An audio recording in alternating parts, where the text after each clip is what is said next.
Ghost in Dobbs' Diner by Robert Alley.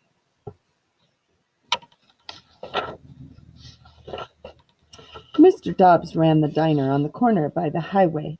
It was always very busy. Mr. Dobbs worked so hard that he never had time to sit down. He had to help the busboy. He had to help the waitress. He had to help the cook. One day, right in the middle of lunch, the cook ran out of pickles. "Fiddlesticks!" said the cook, and he asked Mr. Dobbs for more.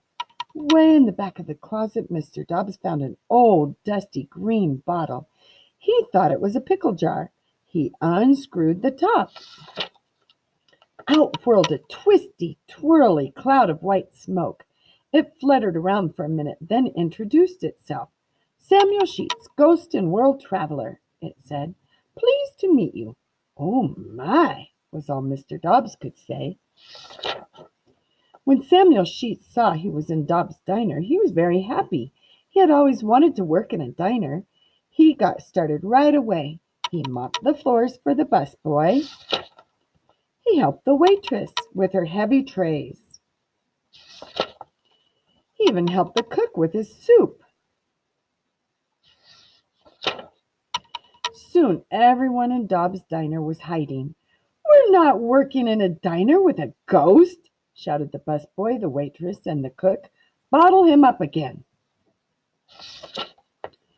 Mr. Dobbs would not do that. He liked Samuel Sheets. "Once you get to know him, you'll like him too. He can even cook," said Mr. Dobbs. But no one listened. "We quit," they shouted. Samuel Sheets was very hurt. He wanted to pop himself back into his bottle. "Don't be silly. We have to make supper," said Mr. Dobbs, and he shooed Samuel Sheets into the kitchen. But when supper was ready, no one came. The busboy, the waitress, and the cook had run straight to the mayor. They told him about the ghost in Dobbs' diner. The mayor was very upset. "I will call the police," he said. "We must get rid of that thing." Mr. Dobbs was about to lock up for the night when the mayor and 3 police officers charged through the door. "Where's that terrible, creepy ghost?" shouted the mayor.